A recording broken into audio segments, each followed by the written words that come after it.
Let's cut to the chase, have an honest conversation, and develop real answers. As a matter of fact, with Andrew Cuomo. Hello, this is Andrew Cuomo, and it's my pleasure to welcome friends old and new.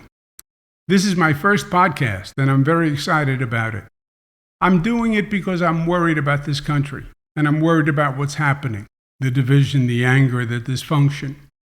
And I want to provide a forum where we can actually discuss complex issues, but do it rationally and intelligently.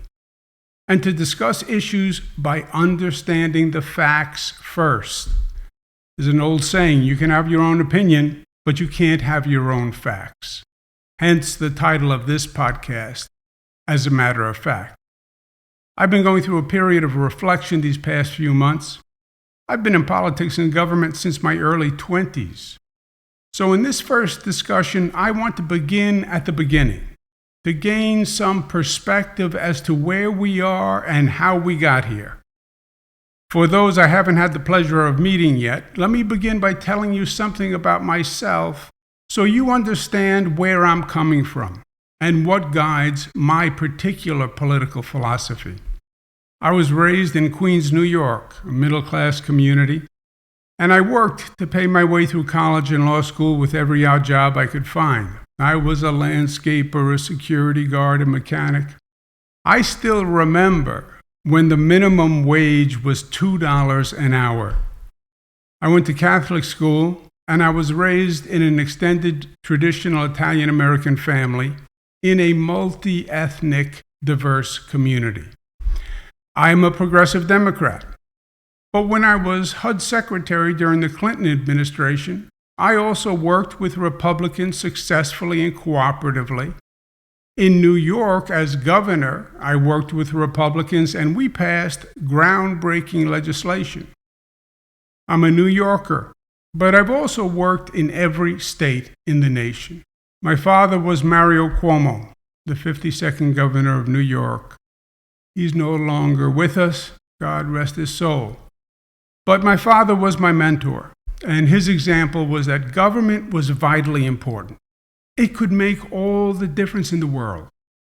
It determined whether we made progress, whether we met new challenges, whether we managed crises. Government literally built the future. It was an honorable profession to hear my father and to watch my father. And he inspired me. But what you quickly find out is that change in government is hard. Yes, politicians talk about it, they propose it, they do press releases about it, they promise to do it, but either they never really try to make it happen, or they just don't have the ability to get the job done. The truth is the political system actually opposes change. The career politicians, the special interests, the political donations, armies of lobbyists, and then large intransigent bureaucracies. All of them work to protect the status quo. Why? Because they created the status quo. And because change is disruptive, and it inherently generates controversy, and they want to avoid that. Now, this dynamic is especially debilitating today when we have so many problems to address. We have the economy, inflation, struggling cities all across this nation, crime. We need government to work and function now. The good news is, I learned that while progress in government is hard, it is possible, even on the toughest issues, with two big ifs. First, you need a government leader who is willing to be a disruptive force within the political system and can handle the controversy that change creates. And second, you need to be able to generate enough popular support to actually pressure the political system and overpower the status quo. President Lincoln said, I quote, "Our government rests in public opinion, and whoever can change public opinion can change government." Close quote. That was my approach in New York, and it worked. It was effective. We got a lot done. But it was also very irritating to the political establishment, because from their point of view, I was pushing them to resolve difficult issues and take quote-unquote tough votes. They felt that I was making trouble for them. And by the way, I was. What the late, great Congressman John Lewis would call good trouble. We accomplished more than any administration in modern history, and that is undeniable. We passed the safest gun laws in the nation, the most aggressive green energy program, free college tuition for the middle class, and the nation's most productive building program. We actually built new airports, new train stations, new roads, new bridges. Not just talk, action, results. We made government work for the people, and we got it done. Now, don't get me wrong, we didn't accomplish everything we wanted or everything we needed, but we did move forward. And as long as you're moving forward, people have hope. They see a light at the end of the tunnel. It's when the progress stops. It's when gridlock happens, political dysfunction happens, finger pointing happens. That's when people get frustrated and they get anxious.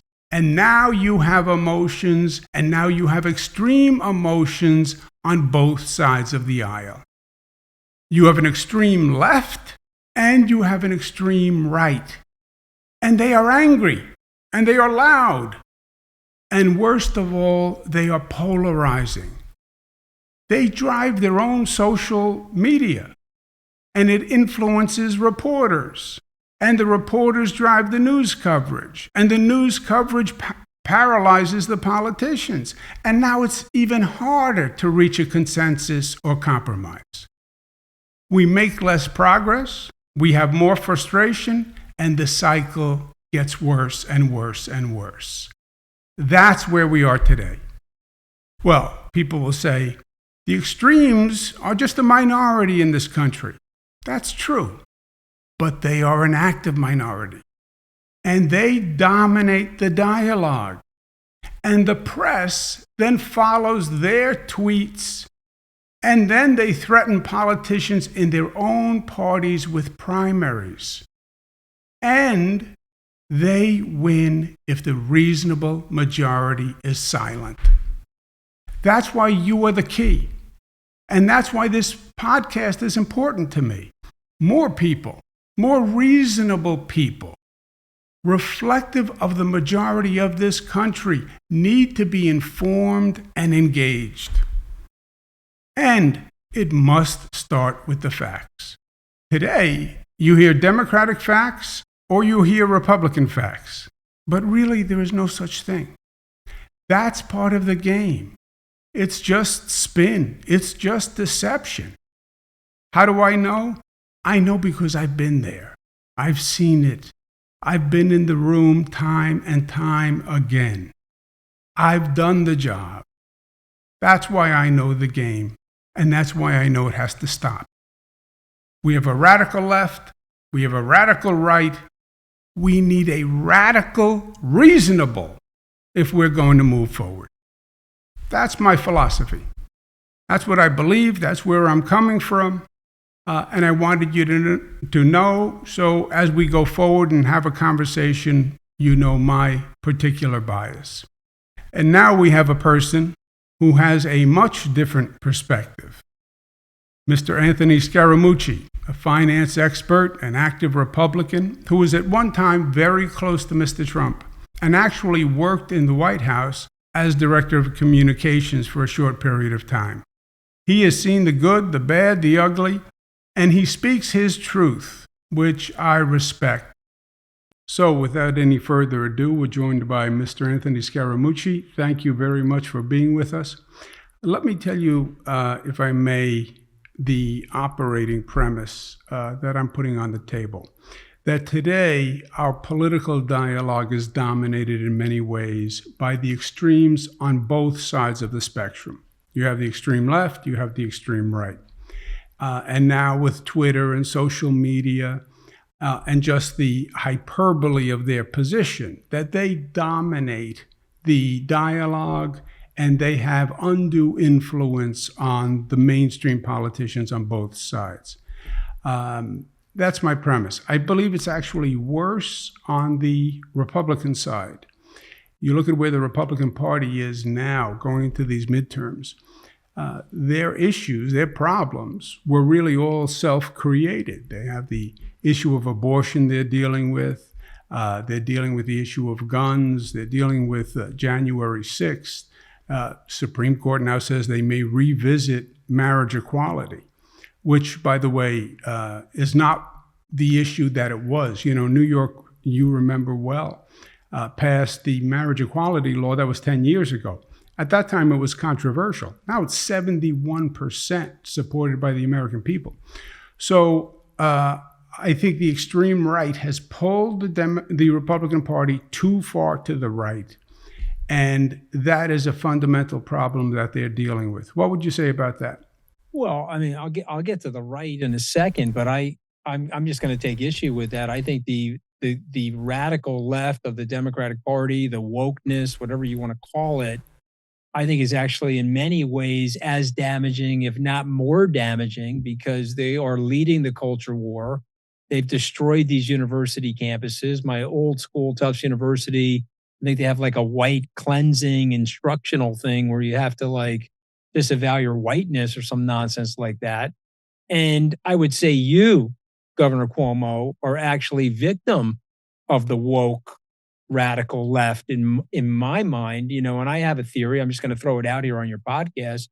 You were out there espousing lucidity and common sense during COVID. Your briefings were on par with Jack Kennedy's briefings in the 1960s.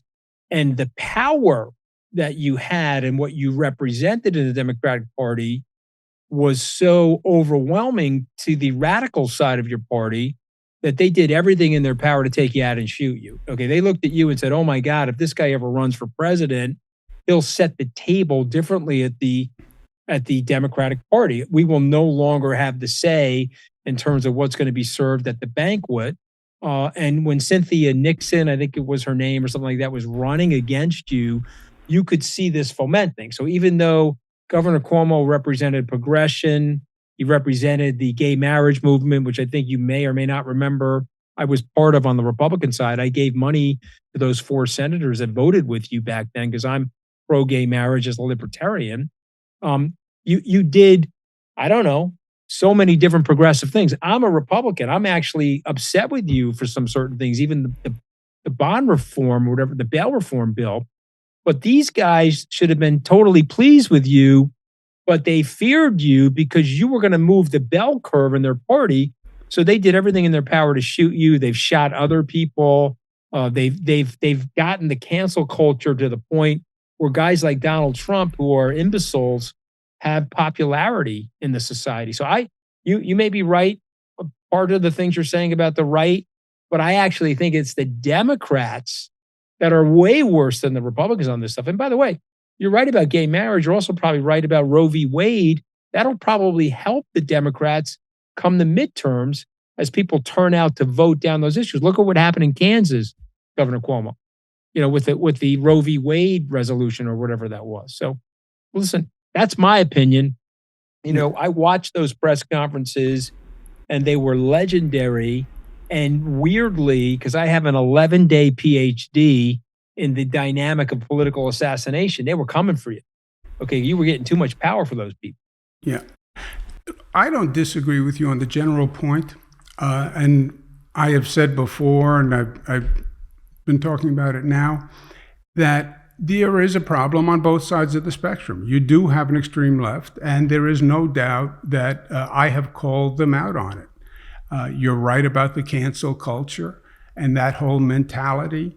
There's an arrogance to the woke movement because some of us never fell asleep, So I get that, and you're right. I've had my battles with the far left because I don't ascribe to the theory of theoretical politics or theoretical government where you make the perfect the enemy of the good.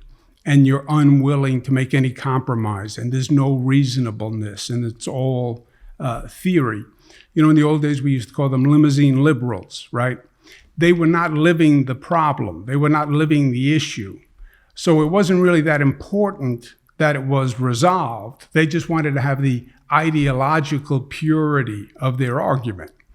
Antithetically bad for government, though, Governor, because look at what's going on in the streets of New York. Look at what's going on in Albany. At least you were a ref in the system. At least you were looking at the system and applying common sense government. Moreover, you're ideologically slanted towards the Democrats, and I respect your position, even though I'm ideologically slanted towards the Republicans. But you weren't crazy. You were trying to operate the government. These people want to take the operators, they want to take the experienced governmental officials out of the system in the cause of philosophical purity. I don't know how that's going to work. You know, it's destroyed cities like New York. It's destroyed Detroit and San Francisco. It's taken out a large swath of Chicago. And we can look at it empirically. By the way, people are mad at me to saying I'm probably ideological, suggesting all this. It's observational, and it's an objective look at what it actually is going on. Good government matters. You know that. And good government enhances somebody's quality of life. You know, people don't want to step over homeless people in the street. They don't want to step over heroin needles or human feces. They don't like the fact that these drugstores are closing up because somebody can walk into the drugstore, not $900 worth of merchandise stolen, and they get out with no bail. I mean, it's just not right, Andrew. You know that. We don't have a disagreement on the point that the far left has an extreme also that is counterproductive. The progressives. My father, God rest his soul, Mario Cuomo, used to call himself a pragmatic progressive, meaning that you cannot be a progressive unless you are pragmatic, because being a progressive is premised on the fact that you're going to make progress. You're going to move the ball forward. You're going to get things built. Even if not perfect, you're going to be pragmatic and functional and say, we're going to move forward. So pragmatic, progressive. And we used to argue that you don't need the word pragmatic because it's built into the concept of a progressive theory. You cannot be a progressive without spelling progress. And to achieve progress, you need a certain amount of pragmatism. But I get it on the left. And you're right, I've lived it on the left. And I battled it on the left. But nationwide, the Democratic Party elected Joe Biden at the end of the day. The Republican Party elected Donald Trump, right? And I think what happened with the Republican Party in a lot of ways is the dog caught the car, right? Republican Party was always close to the evangelical movement, the Christian right movement, pro-life movement. That was a big base. And they got what they wanted. They then had Trump. He then appoints justices to the Supreme Court. And now you have a Supreme Court that turns around and does Roe v. Wade, overturns Roe v. Wade, which was inconceivable a few years ago. I passed about 4 years ago a act in New York that would protect abortion and a woman's right to choose if Roe v. Wade was overturned. The editorial boards were against me because they said it's impossible that Roe v. Wade would ever be overturned. But you have the abortion decision. The Republicans then wouldn't pass a bill protecting marriage equality. Today, they couldn't get that bill passed. On the issue of guns, I still think they're out of touch with the mainstream of their own party on assault weapons, etc. And then you have January 6th. How do you defend January 6th and what happened? The hearings have brought all sorts of information to light and recordings and testimony. How do you defend what happened on January 6th?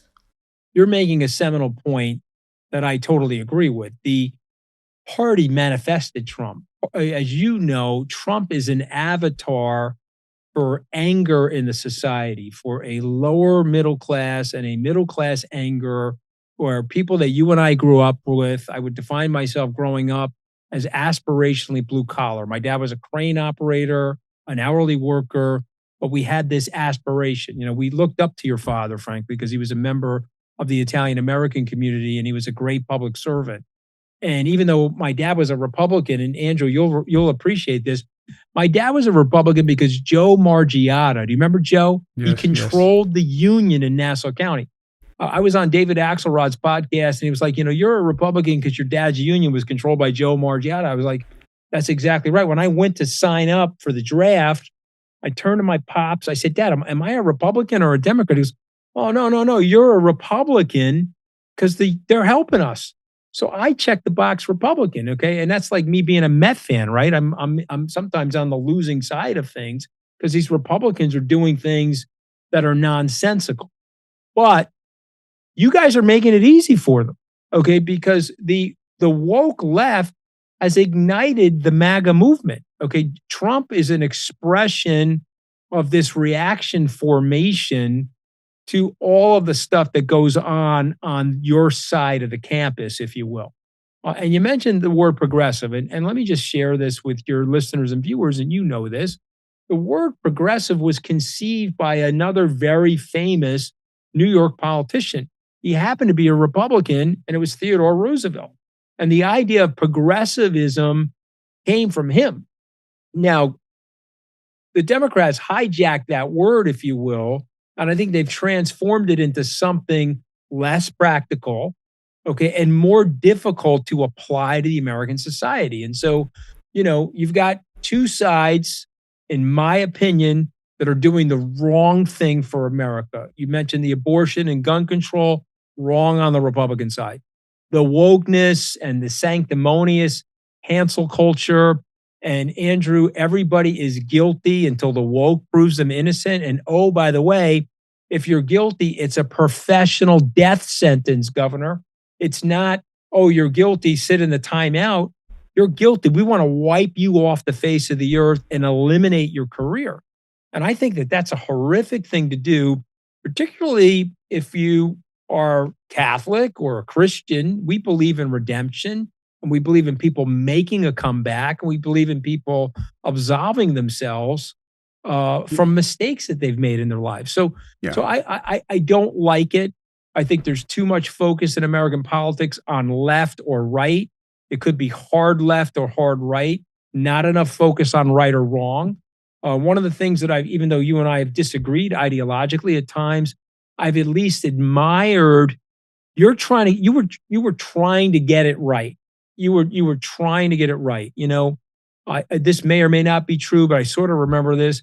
I don't think we had a tax increase while you were governor until the last term. Is that correct? Maybe it was the last 2 years. I think you were forced into it, but you were trying to clamp down on the nonsense of soaking the rich because you recognize that would create a population evacuation from our state. There are other states that could be equally competitive for our people. Do I have that right? I think I'm close to it. Right? You do. You also make a good point about progressive. And I point this out because now they talk about progressive, the new progressives, as if this is a new movement. This is a new concept. I'm a progressive. You're right. It goes back over 100 years. Teddy Roosevelt. FDR talked about progressive politics. I have his poster that I love talking about progressive politics. And FDR is an example of pragmatic progressive, right? Because FDR was all about getting things done. And many of them were not perfect. But you also touched on something that's very interesting to me. I think you're right. I think what Trump has done is he vents the anger that a segment of the population has, especially a segment of the Republican population. They're worried about the economy. They're worried about their future. They're not getting ahead. And they are anxious, frustrated, angry about that. And he is the vent for the anger. I don't even credit him with creating the anger. I think the anger was building. It was a function of the economy, society, demographics. But he then became the vent for that anger. He articulated that anger. How does a New York millionaire who supported Democrats, who lived a high life in Manhattan, how does he become the representative of blue-collar, economically repressed people across the country? So I thought a lot about this. I can only give you my theory. And remember, I did travel with him around the country. I did 71 campaign stops with him. One of the more vivid stops for me was in New Mexico, Governor, where I was meeting with people and they were saying to me, Anthony, this isn't New Mexico. You want to know what New Mexico is? Well, New Mexico, that would be Mexico, because that's where my job went to. And here is Mr. Trump. He's pledging to bring these jobs back. But I think it was the chip on his shoulder of being an outsider. If you read Maggie Haberman's book, I'm almost done with it. It talks about him and his dad being in the outer boroughs, trying to break out into Manhattan real estate, never feeling part of the club. You may know this. He got rejected from Deepdale, which is a very famous sort of highfalutin club out on Long Island. It upset him so much that he went out and built all these golf courses. He never felt like he was an insider anywhere. And you know this. People that feel like they're outsiders and they have a grudge over it, Governor, they are prone to conspiracy theory. They're prone to the vent that you're talking about, the ventilation of the anger. And then you have the combination of all those things with what his father was doing to him as a kid. Because one time I was on the campaign plane with him and I turned to him and I said, Mr. Trump, how did you see this? I missed it. I'm embarrassed to tell you this on your podcast. I grew up in blue collar America. My dad was a crane operator. I went to Tufts and Harvard. I got insulated at Goldman, more insulated by the hedge fund community. And I missed it. You start to become the collective bias of the people you hang out with. But Donald Trump saw it for three reasons. Number one, always felt like an outsider. Number two, his father beat the daylights out of him, Governor Cuomo. And number three, he made him do work with the laboring community that he felt attached to. And so it's weird. Here's a guy, a quote unquote billionaire, living next door to the Tiffany store in a triplex penthouse. He sees it. A guy that grows up in the blue collar neighborhood misses it. But that was part of his genius. By the way, I don't like him. I don't want to be president again. I think he was terrible as president. I can explain to people why. He embarrasses me because I endorsed him and supported him and worked for him the first time. But you cannot disavow the man's political instincts. He went from being a reality television star and a mediocre real estate developer to the American presidency in 18 months. Just think about the magnitude of that. And so you can't disavow objectively that he had good political instincts and he exploited that in the 2016 campaign. Yeah. Well, you know him well. I know him for a long time. I've worked with him. We're both from Queens, literally a few blocks from each other, and I know his history. And I agree with despises you, by the way, because you would never put up with his BS. Okay, you understand? You're not a Ted Cruz. I mean, just look at you. Do you look like Ted Cruz? You would never be able to put up with it, and you would push and shove him. And as you know, bullies don't like to be pushed and shoved. But I'm sorry, I interrupted. Well, we had that back and forth during COVID, actually. Right. And I think there's a lot to what you say about his psyche and coming from Queens and not being accepted by the Manhattan elite. I'm more curious how the blue-collar, angry, white Republican accepts Trump as their spokesperson. But I think you're right. He's always been he's whiter than a loaf of Wonder Bread, my man. He's got like 12 essential vitamins. He's wrapped in cellophane, and he's got 12 essential vitamins on the label. This guy's whiter than Wonder Bread. Take a look at him. Yeah, this is like opening a spam can, and there he is. He's also always been very good at marketing, right? That's effectively what he does. He markets. He marketed himself. He marketed his name. He marketed his brand. So political instincts, great marketing. It's 6 of one, half dozen of another. Let me say one other thing, though, if you don't mind me interrupting. In addition to that, weirdly, he's a great communicator, Andrew. He may not speak eloquently. He's not Winston Churchill or Abraham Lincoln, but he's speaking in almost like a guttural elocution that resonates in those communities. Yeah. Let me ask you this. What do you make of Mar-a-Lago? How do you read that? Well, you'll probably be surprised by this. Okay. My opinion of that is that he took those books and records for showmanship. I think he's a very insecure guy.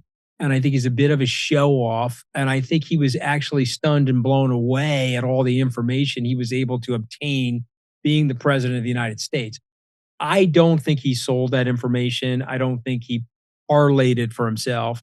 But I think he took it for probably two reasons. Number one, he wanted to have that as a sort of a gun or leverage on the American government. And number two, I think he's a bit of a show off. And I thought this was sort of like memorabilia for a guy like him. But here's the thing that he does that he constantly gets away with. And I would love to hear your take on this. I mean, is he going to get away with the Tish James allegations? Is he going to get away with the litigation that's pending potentially in Georgia? Is he going to get away scot-free on the J6 investigations? I mean, we know he's a rogue. We know he's malevolent.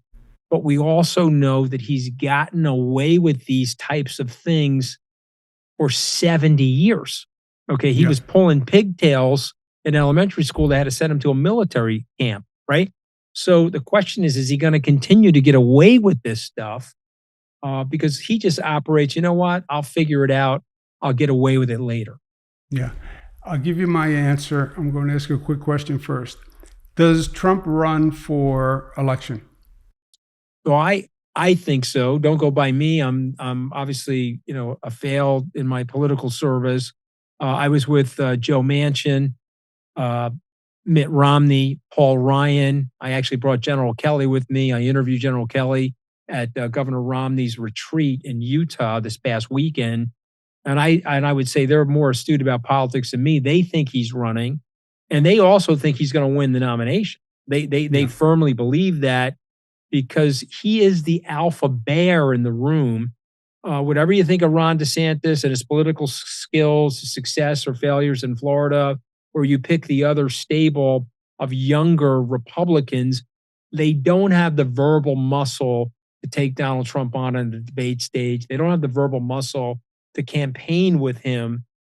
Now, if you tell me something happens to him lawsuit-wise, or there's a legal proceeding that crosses over to criminality and that prevents him from running, well, then that's it. But I think he's running.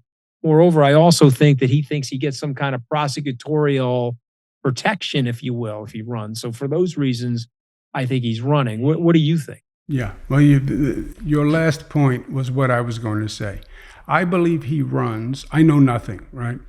I believe he runs because it's his best legal defense in his mind.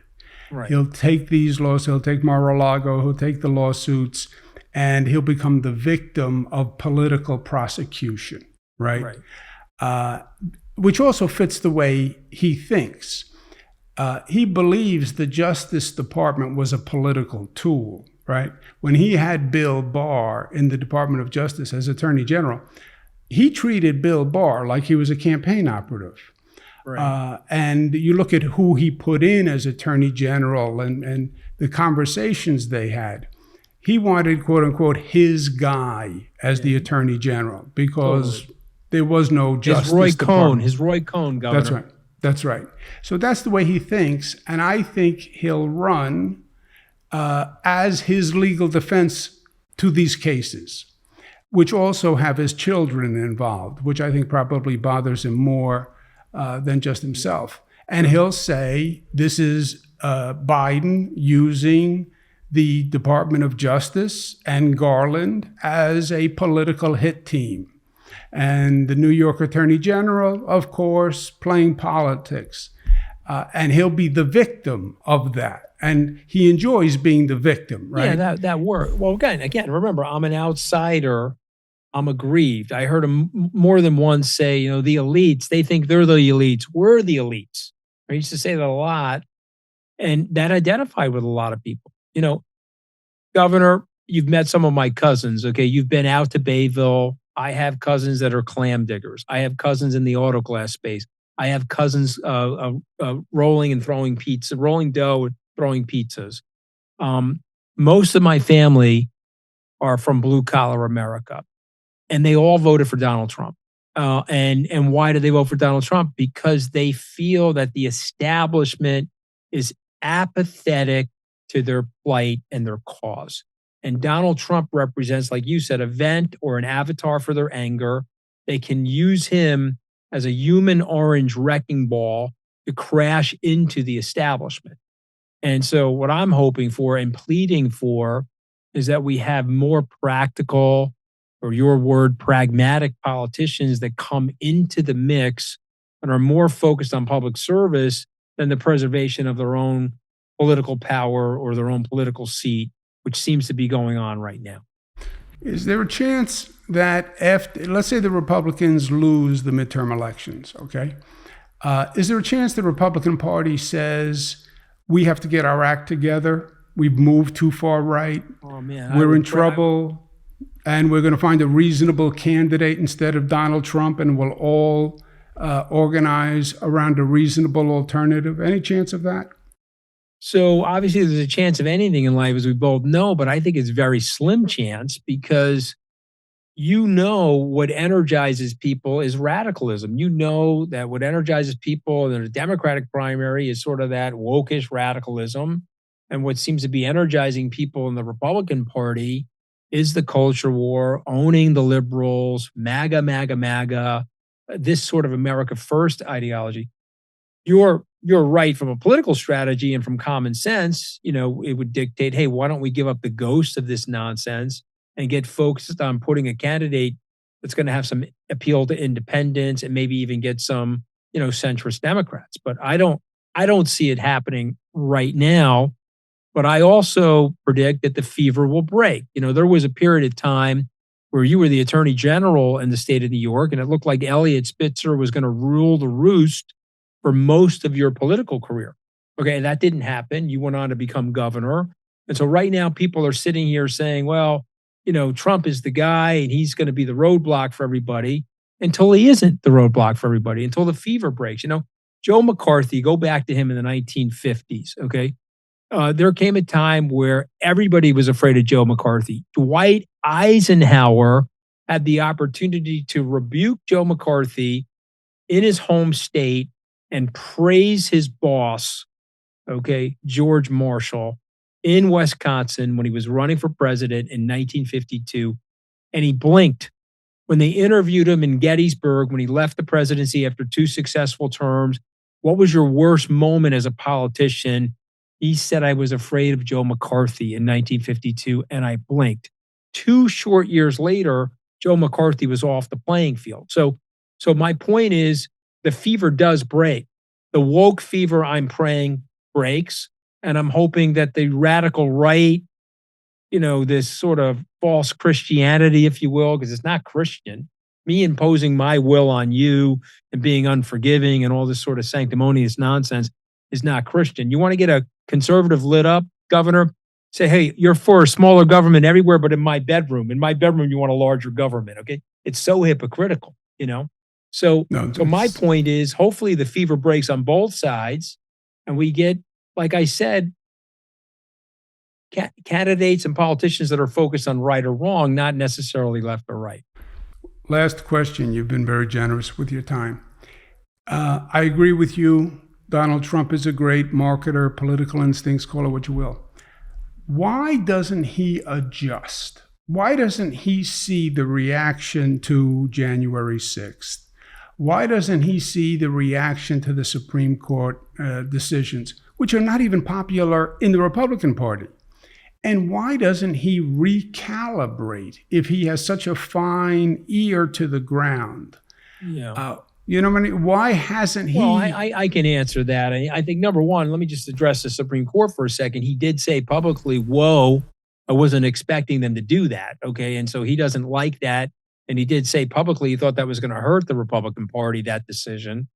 But I think the other question is more apropos to his persona It's the Roy Cohn never apologize tour, never look weak, never admit to any wrongdoing, lie, lie, lie, lie, lie, lie. I'll leave you with this one thought. I was walking on the campaign plane after an event, and I got on the plane. He was taking his tie off, that extra long tie, and we were in the front part of the plane. And I said, "Mr. Trump, that was total bullshit out there. Why did you say that out there?" And he looked at me and says, "Come on, what the hell's wrong with you? Half the things I say are not true. You do realize that I know that half the things that I'm saying are not true. Okay, well, what the hell are you saying for? Doesn't it sound good to you? Doesn't it sound good to you?" Then there was a moment in the Oval Office, okay? I'm going to tell you, Governor, it was on a Wednesday. You know how I know it was a Wednesday? I was only there for one Wednesday, so I know it was a Wednesday, okay? We had a speech for him. He walked into the Rose Garden. I think the number was like 81%, something like that. It was a good number for him. He said 96%, the blah, blah, blah. And then he walks back in, and I look at him. I said, the speech said 81%. I said, well, why did you say 91%? I mean, 96%. I said, you're going to get 4 Pinocchios tomorrow in the Washington Post. He looked over at me. It sounded better. Forget about that. No one cares about that. It sounded better when I gave the speech. That's his mentality, Governor. That's how he thinks. So you're not changing that at 76 years old. And he was president of the United States. Anthony Scaramucci, thank you very, very much. Thank you for taking the time. Thank you for your insight. Governor Cuomo. Thank you, sir. Thanks. Okay, we've heard from the Republican side. Let's turn now to 2 professionals on the Democratic side. Earlier, I spoke with former White House pollster Mark Penn and Elaine Kamarck, who is the senior fellow at the Brookings Institution. Both share great insight of politics, government, and social movements. Take a look. How did we get to this place of polarization and of gridlock and of distrust? When did it start to turn? You know, these are feelings, and feelings develop over time, right? A husband doesn't come to the breakfast table and say to the wife, please pass the bacon, and by the way, I want a divorce. You know, the feelings develop, and we're manifesting them now. But what was the turning point, do you think? What started this to get to what I consider one of the low points in modern history?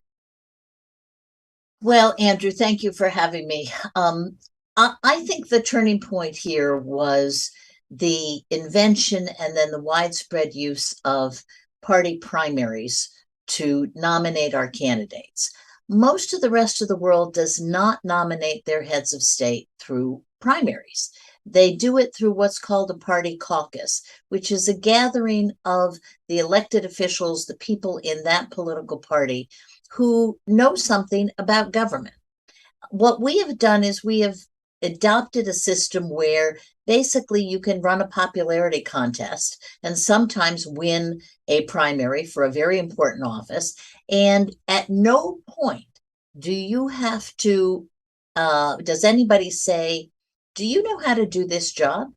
Is there any reason we can trust that you know how to do this job?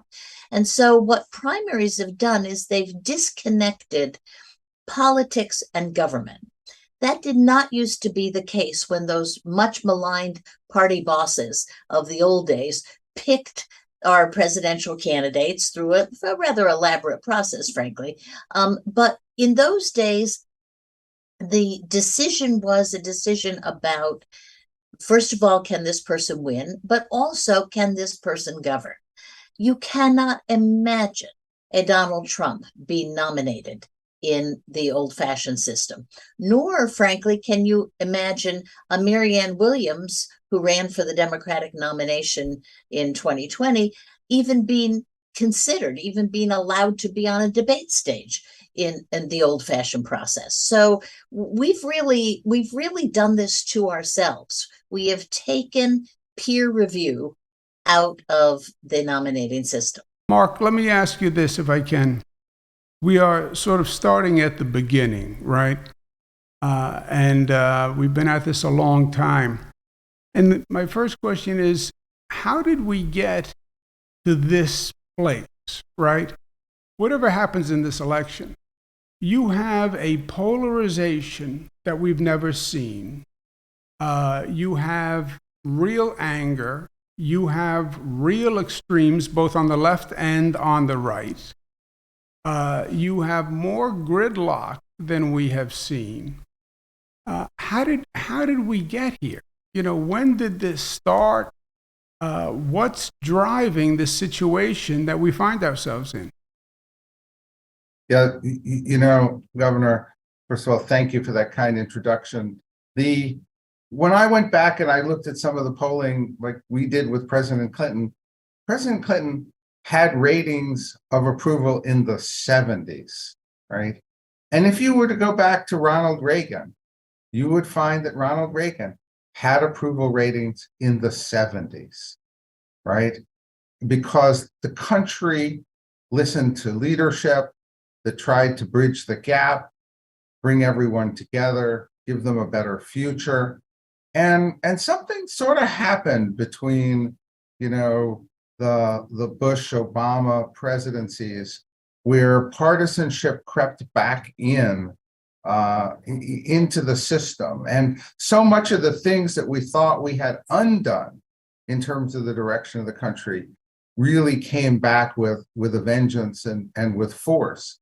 And of course, we've had social media come in that, and I do a lot of analysis in my books about, have an interesting thing that when you give people more choice, they tend to, rather than try lots of new things, they tend to actually to get dug into the choices that they like, whether it's MSNBC or Fox News or anything in between, but they tend to actually separate out more. So we've seen this kind of separation of people, separation of media, and we've seen, when you go back, through these presidencies, Bush, Obama, and then Trump, something as basic as the pandemic. I know back in the Clinton administration, we would have immediately put together a bipartisan panel of people to help the country through the pandemic, probably led by somebody from the military. We would have taken a bipartisan approach. And I've seen two presidents take something even like the pandemic, both Trump and Biden, and treat it like it was a partisan issue that they could win. And I think that all of these trends now have added up where you've got, a very divided electorate, but they want to be brought back together. Don't kid yourself. They do not want politics as it is today. So we've heard from Anthony Scaramucci, we've heard from Mark Penn, we've heard from Elaine Kamarck. So we understand the parameters of the debate. Now the question is, when does this all play out? Well, in the short term, it's going to play out in the midterm elections, which are just weeks away. And my opinion, as I said to my guests, I believe the Republican leadership has allowed their extreme social conservative right wing to push them way too far, that they are now out of sync with the nation and probably with their own party. And they're going to pay the price in the upcoming elections. I believe that. But I also believe that Democrats shouldn't rely on Republicans losing. Democrats should run an affirmative campaign on why they should win. First, remember the condition of this country. There is unprecedented division and anger. Make it better through this campaign. Democrats should make this election about optimism and hope. Let Democrats show this country what Democrats can actually do. Be positive in the vision. Remember, the public is skeptical about both parties. No one believes anyone. So show, don't tell. How do you do that? Put forth legislation that lays out exactly what this election is about, and also lays out what Democrats will do if elected, and put it in writing, put it in black and white. It's the only way to have credibility with a skeptical public. Have every Democratic senator sign on, literally. Show that the Democrats have a plan and have the votes to pass the plan. And then we can explain to the American people what is actually on the table, what this election is about. What's the election about? It's about doing all we can to stop mass murders, and the best thing we can do is an assault weapon ban and ban for high-capacity magazines. Now, President Biden said he was committed to make it happen. Here he is saying it recently. Guess what? We took on the NRA, and we're going to take them on again, and we won, and we will win again. But we're not stopping here. I'm determined to ban assault weapons in this country. Great. So you heard the president. He's determined. And the president is right. We did do this before. 1994, under President Clinton, we passed an assault weapon ban. And we banned high-capacity magazines. So we did it once before. We can do it once again. The House has already passed this very strong gun bill, H.R. 1808. The Senate should have every Democratic senator sponsor it to show that they're telling the truth and they're not playing politics, and then let the Republicans stop it and let them answer to the American people and have that issue on the ballot when people walk into the booth.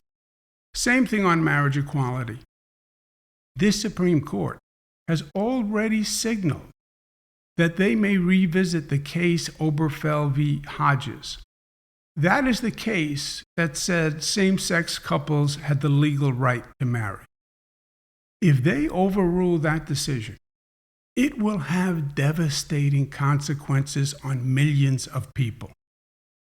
I lived this.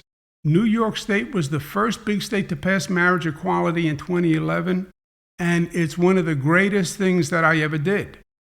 But it was hard then. It was controversial then. And even Democrats didn't want to vote for it. And yes, I did have to push the Democrats, and I had to push them hard, because passing marriage equality ended a terrible injustice. Marriage equality was more about the second word than the first. It was really about equality. It was about society's acknowledgement and acceptance of the LGBTQ community as equal in every way. Finally, it said to people, we respect you, we accept you. And it said that from an entire societal point of view. It actually created a civil right. You can't take that back. You can't do that to people. You can't do that to society. The Senate should put it up for a vote now, and every Democratic senator should sponsor it. Make the Republicans vote before Election Day. This is a basic critical issue. Americans have a right to know where their senator stands on this issue if they are asking to sit in the U.S. Senate. Democracy matters. And the same for contraception and IVF. Protect them now before they are lost to the Supreme Court. So on the social issues, I believe the Republican positions are driven by the extreme far right. I believe they are regressive, and that the majority of the country feels that way also. Caution flag. But Democrats, don't forget Bill Clinton's admonition. It's the economy, stupid. People are really suffering. The inflation that has been created by the stimulus funding is a real problem that is felt at the kitchen table. Literally. The cost of eggs, crackers, juice, ice cream is up about 50%. Bottled water, up 50%. Fruit is up 25%. And the cost of gasoline is better, yes, but it can still cost $100 to fill up your tank. That hurts. The volatility in the stock market, it's frightening. That's retirement accounts. That's college funds. That's real life. Democrats must speak to these economic issues. It's not enough to run against the Republicans on their position on social issues. People get that. Speak to the economy. That's what is pressing at the kitchen table this morning. And there are two things not to do. First, don't pander to the Democratic extremists. They are contributing to this current toxic polarized politics, which is really being driven by the far right and the far left. And the extremists misrepresent the positions of the Democratic Party. For example, defund the police. That is just a dumb idea, as we would say in Queens. Say it. Crime is a major problem, and criminals belong in jail. That's what we believe as Democrats. Say it. Stand up to the cancel culture mentality and its reactionary convulsions on Twitter and social media.